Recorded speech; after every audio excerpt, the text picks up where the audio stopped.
I've opened up GIMP and I want to create a new image.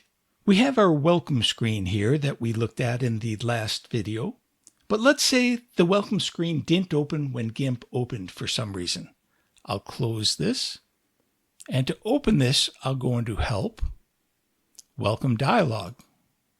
This takes us to the Welcome dialog where I'll click on the Create tab, which is a window we will open to when we have the Show on Start checkbox checked. I'll click on the Create a New Image Create button, and we see that GIMP closes the Welcome dialog window and opens up a Create a New Image dialog box.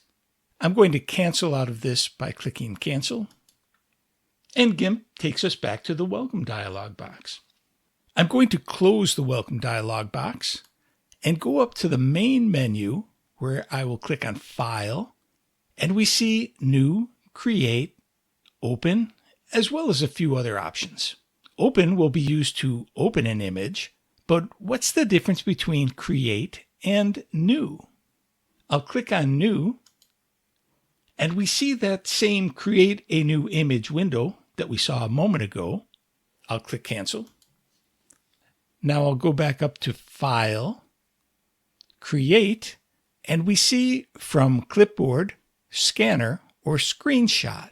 Let's take a screenshot, and I'll just select the GIMP screen here that we're working with for our screenshot. I'm clicking on Capture, and now I'll go back up to File, Create, from Clipboard.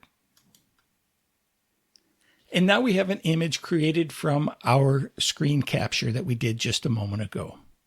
We can see up the top we have one image open. I'm going to close that and discard the changes. And our image is gone. Going back to File and hovering over New, we see there's a shortcut. Ctrl plus N, Control N. Let's cancel out of there. And I'm going to try holding Control and pressing N. And it opens up a Create a New Image dialog box. We see the numbers in here are 1920 by 1080. That's probably the last image size I looked at. We can change that. We can also go up here to Template. Here we see US letter 300 ppi. PPI stands for pixels per inch. Looking down further, we've got business cards, we've got web banner, we've got HD 720, Full HD, 1080p, 4K. Now in the last video, you may remember that I said that Inkscape or Krita would be better for making a logo or digital art. And that is true. That's because often those images will need to be resized without any loss of picture quality. And here we're creating ads or title screens for videos. Often those will include photos. Also, we'll create those images at a specific size to be used at that specific size. So there'll be no loss of quality when we use it. So GIMP is useful for creating images and graphics, just ones that will not be resized. I'm going up and I will select on US letter 300 ppi. We see our image is 8.5 by 11.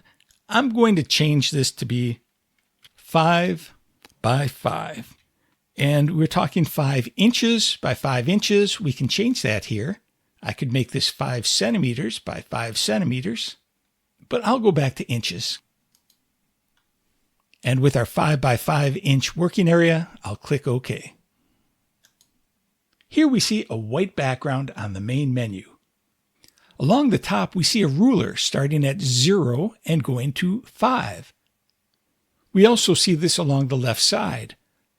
Our picture starts at 0 and goes down to 5 inches. And we know this is in inches because down here on the status bar, we see that we are in inches. We can change this by clicking the drop down to centimeters. And we see that 5 inches is the equivalent of 12 and about a quarter centimeters. Going back down to our ruler setting, I'm going to change that back into inches. We see some numbers here to the left of the ruler.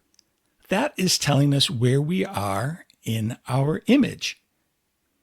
When I move my arrow up to the upper left, we see the numbers start with 0. If I went to this corner, it would say 0, 0. Then moving to the right, we see the first number is now 1.5 inches. Moving over further, we're now at 2.5 inches, 3.5 inches, and 4.5 inches. And the same thing for going down. The other number now goes 1.5, 2.5, 3.5, and so on. And then, of course, over on the right, we'll see that this would be 5 inches by 5 inches. Now, if we wanted to know where we are at an exact pixel level, we could change our ruler to be pixels. And now we see that we're at 0 and we have 1500 pixels because we said 300 pixels per inch and we've got 5 inches. So 3 times 5 is 15. So 300 times 5 is 1500. So this will tell us exactly what pixel we're on in that lower left corner. I'm going to change this back to inches. And we have a percent here on the right of the ruler telling us that we are looking at our image at 50%. If I make it 25%, now our image is 25% of the full scale. If I want to see 100%, I can click that.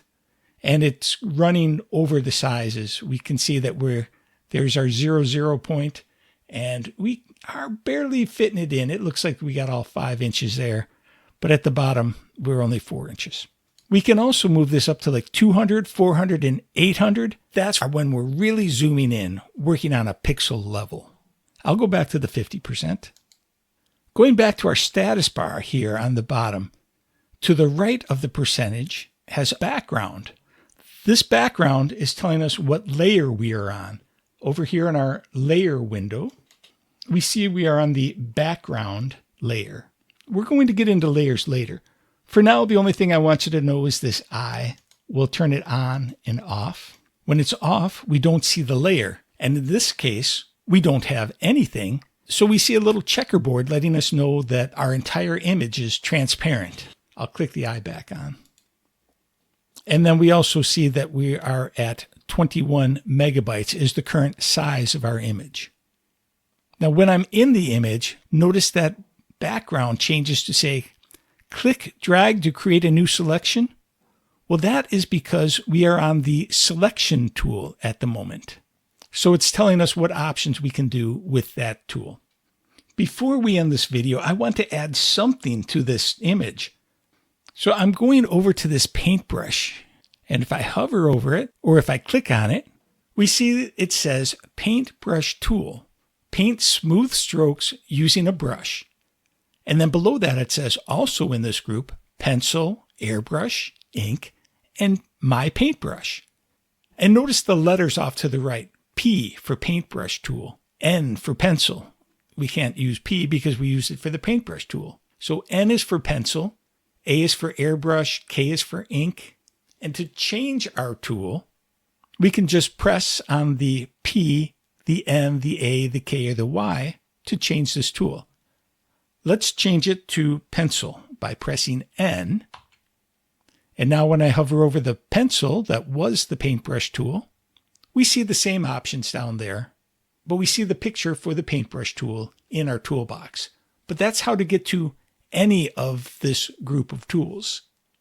And to use the pencil tool, I'll come over to the image and just click and drag my mouse to create a line. If I don't like it, I can use Control Z to remove it and start all over. If I want to create a straight line, I'll hold down Shift and click, and I get straight lines. I'll change to the paintbrush tool by pressing P. And here it's got a softer edge on the side of that paintbrush tool. Pressing N takes us back to that pencil tool. Now there's lots of options down here about the different tools. We'll talk about them in a future tutorial. That's all I want to say in this video. We'll look more into adding colors in the next video for GIMP.